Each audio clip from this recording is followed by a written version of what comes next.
नमस्कार दोस्तों, कासन स्टडी की ऑनलाइन क्लासेज में आप सभी का स्वागत है। दोस्तों, आज का जो हमारा टॉपिक है नॉन परफेक्ट स्क्वायर रूट। इससे पहले वाले क्लास में हमने आपको स्क्वायर रूट के बारे में बता दिया था। आज की क्लास में हम आपको बताने वाले हैं जो नॉन परफेक्ट के रूप में होते हैं उनका स्क्वायर रूट कैसे निकालते हैं, हम इसको बारे में चर्चा करते हैं। जैसे ये सब पहले ये समझ लिए कि जो नॉन परफेक्ट डिजिट्स कौन से होते हैं। नॉन परफेक्ट डिजिट्स जैसे एग्जांपल में हमने ले लिया रूट 11 लिखा गया है या फिर रूट 23 लिखा गया। ये सब कैसे नंबर है, ये सब जो है नॉन परफेक्ट रूप में है। या फिर रूट 73 लिखा गया है, ये सब नॉन परफेक्ट के फॉर्म में है। तो अगर इसका हमको रूट निकालना होगा, तो स्क्वायर रूट निकालना होगा, तो हम कैसे निकालेंगे, इस क्लास में यही सब डिस्कस करने वाले हैं। तो चलिए दोस्तों, हम शुरू करते हैं। जैसे हमारा क्वेश्चन है रूट 11 लिखा गया है। तो देखिए, इसका अगर रूट निकालना है या फिर वर्गमूल निकालना है तो हम ये ध्यान देंगे। जैसे 11 लिखा गया, 11 के पहले कौन सा ऐसी डिजिट्स है जो स्क्वायर रूट के फॉर्म में बन सकती है। तो हम ये देख रहे हैं, इससे पहले 9 है, इससे पहले कौन सी डिजिट है, 9 है, तो 9 को हम रूट में कर देंगे। और इसके बाद वाली डिजिट देखिए, इसके जस्ट पहले और जस्ट बाद वाली डिजिट्स को लेंगे जो परफेक्ट स्क्वायर के रूप में हो, मतलब वर्गमूल के रूप में हो या फिर जो है परफेक्ट स्क्वायर के रूप में हो। और 11 के बाद में अगर लेते हैं तो रूट 16 हो जाएगा। कितना हो जाएगा, रूट 16 हो जाएगा। अब हम क्या करते हैं, जैसे यहाँ पर रूट 9 लिखा गया है, इसकी जो वैल्यू होती है आपको पता होगा कि 3 ही होगा। इसकी वैल्यू कितनी होगी, 3 ही होगा। और इसकी वैल्यू देखते हैं तो 4 होगा, बट यहाँ से मुझे कोई मतलब नहीं, हमको आगे वाली वैल्यू देखनी है, आगे वाली वैल्यू से हमको सॉल्व करना है। तो देखिए दोस्तों, यहाँ पर हमको क्या ध्यान देना है, यहाँ पर हमको ये ध्यान देना है कि जो रूट 9 है इससे रूट 11 में कितने का डिफरेंस है, हम इसके बीच का डिफरेंस देखते हैं। तो हम ये देख रहे हैं कि इनके बीच में ओनली 2 का डिफरेंस है। कितने का डिफरेंस है, तो 2 का डिफरेंस है। इसी प्रकार से रूट 9 से और हम देखते हैं रूट 16 के बीच में कितने का डिफरेंस है। तो रूट 9 से रूट 16 के बीच में अगर हम देखते हैं तो यहाँ पर 7 का डिफरेंस है। कितने का डिफरेंस है दोस्तों, 7 का डिफरेंस है। ये आपको समझ में आ गया होगा। अब देखिए, जैसे अब यहाँ पर कितना लिखा गया, यहाँ पर 3 है। अब जैसे ये जो 3 वैल्यू लिखी गई है, इसको हम होल के रूप में ले लेते हैं और जो आगे प्लस लगा देते हैं इसको। देखिए, जो 3 लिखी गई ये तो एक पूर्ण डिजिट है, बट ये जैसे यहाँ पर इनके बीच का पहला डिफरेंस और बीच का दूसरा डिफरेंस, मतलब 2/7 भी लिख सकते हैं। इसको हम इसको ऐसे लिख सकते हैं, 3 + 2/7 लिख सकते हैं। और इसको अगर सम्स करते हैं तो इसकी वैल्यू हम ऐसे भी लिख सकते हैं, 3 होल 2/7 लिख सकते हैं। या फिर हम यहाँ पर एक आंसर ये हो जाएगा। और इस देखिए, और यहाँ पर देखिए, अगर हम इसी को पॉइंट के रूप में लेना चाहते हैं तो कैसे सॉल्व करेंगे। तो 3 का वैल्यू 3 तो है ही, जब 2 को 7 से डिवाइड करेंगे तो इसकी वैल्यू 0.28 आ जाएगा। 7 2 = 14 हो जाएगा और 7 8 = 56 हो जाएगा। हाँ, तो यहाँ पर 0.28 हो जाएगा और दोनों को सम्स कर लेंगे तो 3.28 हमारा आंसर हो जाएगा। इसे हम नॉन परफेक्ट स्क्वायर रूट का जो आंसर हो जाएगा यही बन करके चला आएगा। इसी प्रकार से अगला क्वेश्चन लिखा गया है रूट 23। तो अब की हम निकालते हैं 23 का। अब की हम किसका निकालते हैं, 23 का निकालते हैं। अगर हम 23 की वैल्यू निकालते हैं तो 23 के पहले कौन सी डिजिट आती है, तो हमको मालूम होना चाहिए कि 16 होती है। और इसके बाद वाली डिजिट जो परफेक्ट स्क्वायर के रूप में है तो 25 हो जाती है। हम इसके बीच का डिफरेंस निकालते हैं, तो इसके बीच का डिफरेंस कितना है दोस्तों, तो इसके बीच का डिफरेंस अगर मैंने देखा तो 7 का डिफरेंस है। और 16 से लेकर के अगर 25 तक कर देखते हैं तो इनके बीच का डिफरेंस कितना है, तो 9 का डिफरेंस है। तो जैसा कि मैंने बताया था, ये आगे जैसे इसका जो वैल्यू हो जाएगा रूट 16 का, इसका वैल्यू कितना हो जाएगा, 4। तो इसको हम लिख सकते हैं 4 प्लस, और जो पहले वाली मान है उसको ऊपर लिख देंगे, जो बड़ी वाली जो नीचे वाली मान है उसको नीचे लिख देंगे, मतलब पीछे वाली मान को नीचे लिखेंगे। तो इसको फिर पॉइंट के रूप में चेंज कर लेंगे। तो इसको अगर चेंज करते हैं तो 4 तो रहेगा ही, प्लस 7 को जब 9 से डिवाइड कर देंगे तो पॉइंट लग जाएगा और हो जाएगा कितना, 9 7 जा 63, फिर 9 7 जा 63, अर्थात इसकी जो वैल्यू आ जाएगी 4.77 इसका आंसर हो जाएगा। और यही आपका √23 की वैल्यू हो जाएगी। तो दोस्तों अब तो हमें लगता है कि समझ में आ ही रहा होगा। हम अगला क्वेश्चन लेते हैं। √73 भी ले लिया था, तो इसको भी देख लेते हैं इसी में। √73 को अगर हम सॉल्व करते हैं तो √73 लिखा गया है, 73 लिखा गया है। इसके पहले वाले मान को देखते हैं तो √64 हो जाएगा। इसके बाद वाले मान को लेते हैं तो इसकी बाद वाली वैल्यू कितनी हो जाएगी, तो बाद वाली वैल्यू इसकी 81 हो जाएगा। कितना हो जाएगा, 81।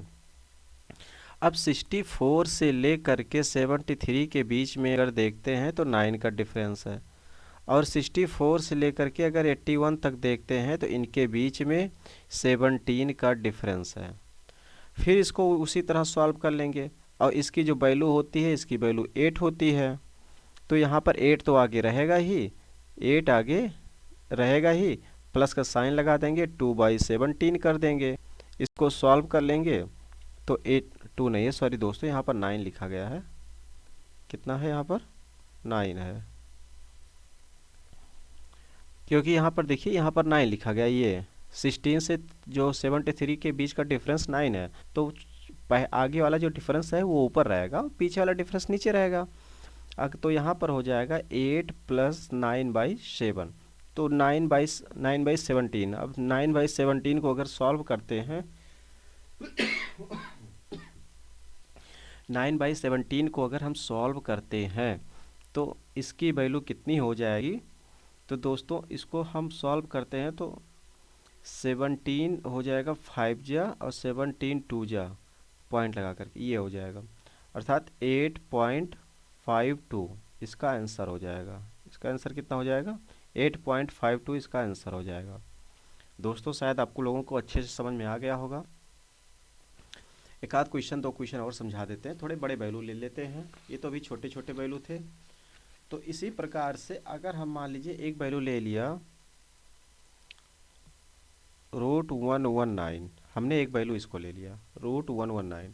अगर हम इसको सॉल्व करते हैं तो यहाँ पर हम ये देखते हैं कि 119 जो लिखा गया है रूट में, इसके आगे वाला जो वैल्यू है √100 हो जाएगा, और इसके पीछे वाली जो वैल्यू है वो कितना हो जाएगा, तो 121 हो जाएंगे।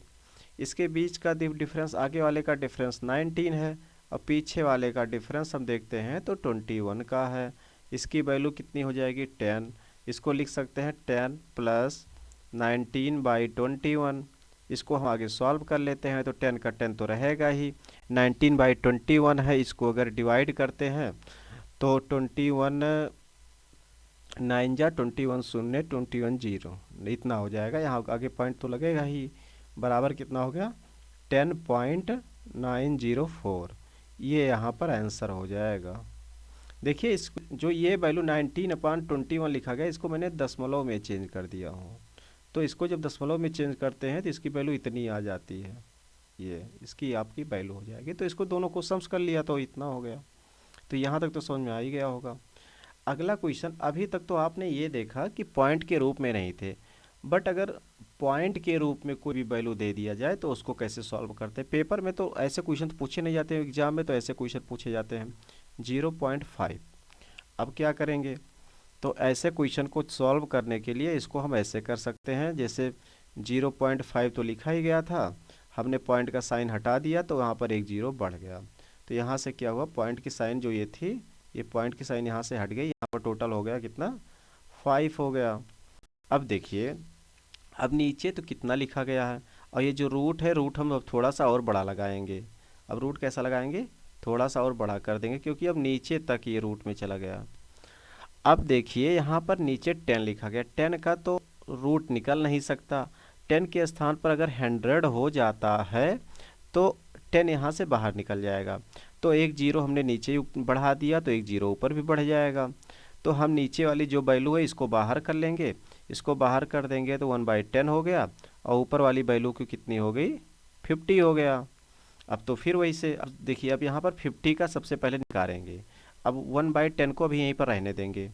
तो अगर हम रूट 50 का निकालते हैं तो इससे पहले हो जाएगा 49 और इसके बाद का हो जाएगा 7 7 जा 49, 8 8 या 64, तो यहाँ पर 8 हो जाएगा। तो इनके बीच का डिफरेंस 1 है और इसके बाद के बीच का डिफरेंस कितना है, तो यहाँ पर अगर देखोगे तो बीच का डिफरेंस दोस्तों 15 का डिफरेंस हो जाएगा। कितने का हो जाएगा? 15 का डिफरेंस हो जाएगा। अब पुनः वही प्रोसेस करेंगे। इसकी वैल्यू कितनी होती है, तो इसकी वैल्यू 7 होती है। तो अगर इसको हम सॉल्व करते हैं तो 7 तो रहेगा ही, प्लस 1/15 हो जाएगा। अब इसको हम और इसके आगे सॉल्व कर लेते हैं तो 7 प्लस पॉइंट कितना हो जाएगा, 0.06 हो जाएगा। कितना हो जाएगा? 0.6। ये तो समझ में आ गया होगा इतना। अब देखिए, अब ये जो मान 1/10 रूट 15 लिखा गया, इसके आगे लिखेंगे 1/10 का 1/10 रहेगा और रूट 15 का मान, और देखिए अभी तो इसको मैंने पूरा सॉल्व भी नहीं किया, 7.06 ये इसका आंसर हो गया। तो यहाँ पर 1/10 तो है ही, 1/10 और मल्टीप्लाई बाई 7.06 हो जाएगा। अब 10 से इसको भी डिवाइड कर देंगे तो 0.706 हो जाएगा और यहाँ पर यही आंसर हो जाएगा। अब तो दोस्तों आप लोगों को बहुत अच्छे से समझ में आ गया होगा, वैसे समझा भी अच्छे से रहे हैं। तो हम एक क्वेश्चन और ले लेते हैं, 2-4 क्वेश्चन कर लेते हैं ताकि प्रैक्टिस आप लोगों का बहुत बढ़िया से हो जाए और अपने मन से भी सॉल्व करने का प्रयास कीजिएगा। आगे लिखा गया है 0.6 लिखा गया है। अगला है रूट में 0.6। इसको हम सॉल्व करते हैं तो इसको भी मैंने ये देखा तो ऊपर 6 तो है ही, तो ऊपर 6 जब हमने पॉइंट का से साइन हटाया तो नीचे 10 हो गया। इसको देखिए परफेक्ट स्क्वायर के रूप में बनाने के लिए 10 तो बनेगा नहीं, तो एक जीरो अगर दोनों साइड में बढ़ा देते हैं तो यहाँ से 1/10 बाहर हो जाएगा। तो 1/10 तो बाहर हो गया और ऊपर बच गया रूट 60। अब पूरा वही प्रोसेस, रूट 60 तो लिखा गया है, इसके पहले की वैल्यू हम रूट 49 ले लिया, इसके बाद की वैल्यू 64 ले लिया। अब यहाँ से ये भी समझ में आ गया होगा। इसके बीच का डिफरेंस देखते हैं तो 11 का है और इसके आगे के बीच का डिफरेंस देखते हैं तो कितने का रहेगा, तो 15 का डिफरेंस होगा। इसको हम और आगे सॉल्व कर लेते हैं तो यहाँ पर तो 7 का 7 तो रहेगा ही और प्लस ये आगे हो जाएगा 11/15 हो जाएगा, 11/15 हो जाएगा। अब यहाँ पर 7 का तो 7 हो जाएगा और आगे प्लस जब 15 से 11 को डिवाइड कर देंगे तो पॉइंट लग करके 15 7 जा 15 3 जा, ठीक है। इसके और आगे सॉल्व करते हैं तो 7.73 हो जाएगा। यहाँ पर ये आंसर हो गया। अब यहाँ पर जो ऊपर हमारा आंसर आया है, कितना आया है, ऊपर वाला आंसर आया है 1/10 रूट 60 आया था। इस तो यहाँ पर रूट 60 की वैल्यू रख देते हैं तो 1/10 तो रहेगा ही, मल्टीप्लाई बाई 7.73 हो जाएगा। इसको और आगे सॉल्व कर लेते हैं तो 0.773 बाई नीचे कितना हो गया 10। यहाँ पर ये हमारे आंसर निकल करके आ गए हैं। अभी दोस्तों कोई डाउट हो तो बता सकते हैं। हम इसके आगे का क्वेश्चन ले लेते हैं। इसके आगे का क्वेश्चन वैसे दोस्तों इतना हमने प्रैक्टिस करवा दिया है, इतने में तो हो जाएगा। अगर 2 क्वेश्चन पॉइंट में ले लिया वैसे कोई प्रॉब्लम नहीं है, आप सॉल्व भी कर सकते हो बहुत अच्छे से। और जैसे हमने एक डिजिट में और ले लिया, सपोज डेट हम एक थोड़ी सी बड़ी वैल्यू ले लेते हैं। जैसे एक वैल्यू हमने ले लिया रूट में मान लीजिए 12 दे दिया, 0.12 दे दिया। अब इसको क्या करेंगे, तो इसको अगर सॉल्व करते हैं तो यहाँ पर वैल्यू हो जाएगा, तो यहाँ पर तो 12 के नीचे कितना हो जाएगा 100 हो जाएंगे। 12 के नीचे क्या हो जाएगा 100 हो जाएगा। अगर यहाँ पर 100 हो जाता है तो अब यहाँ पर आपको पॉइंट लगाने की ज़रूरत नहीं है, आगे जीरो बढ़ाने की ज़रूरत नहीं है। यहाँ से 10 तो बाहर निकल जाएगा, 1/10 हो गए और ऊपर हो गया रूट 12। अब वही प्रोसेस, रूट 12 के पहले वाली मान रूट 9 होता है, बाद की वैल्यू रूट 16 हो जाता है। पहले बीच का डिफरेंस कितना हो जाएगा तो 3 हो जाएगा, बाद के बीच का डिफरेंस कितना हो जाएगा तो 7 हो जाएगा। इसको सॉल्व कर लेते हैं, इसकी वैल्यू तो 3 है तो हो जाएगा 3 + 3/7 हो जाएगा। इसको आगे और हल कर लेते हैं तो 3 तो रहेगा ही, प्लस लगा करके 0.74 जा हो जाएगा, 7 4 जा और 7 3 जा ले लीजिए, 2 और आया 3 ले लीजिए, कोई बात नहीं। उतना देखो पॉइंट के बाद वाली वैल्यू हल्का फुल्का चल जाती है, तो इसको जोड़ लेंगे, इसको सम्स करेंगे तो 3.43 हो जाएगा। यहाँ पर ये वैल्यू हो जाएंगे। अब क्या करना है, जैसा कि हमने आप लोगों को ये बताया था कि इसकी वैल्यू टोटल कितनी आई थी। यहाँ पर जो आंसर आया था, ये देखिए, ये जो आंसर आया था, इस आंसर में कितना आया था 1/10, और आगे है √12 लिखा गया। √12 की वैल्यू रख देते हैं तो 1/10 का 1/10 हो जाएगा, मल्टीप्लाई हो जाएगा 3.43 हो जाएगा। इसको हम आगे हल कर सॉल्व करते हैं, 10 से डिवाइड कर देंगे तो 0.343 हो जाएगा। यहाँ पर यही आंसर आ जाएंगे। तो दोस्तों, जहाँ तक मुझे आशा है कि आप लोगों को बहुत अच्छे से समझ में आया होगा। अगर जो भी क्लासेस डाली जा रही हैं अगर आपके लिए लाभप्रद है तो चैनल को सब्सक्राइब जरूर कीजिएगा, और ये क्लासेज ओनली आपको पसंद आ रहे हैं तो इसको लाइक भी ज़रूर कीजिएगा। और अगले क्लास में पुनः मिलेंगे। धन्यवाद।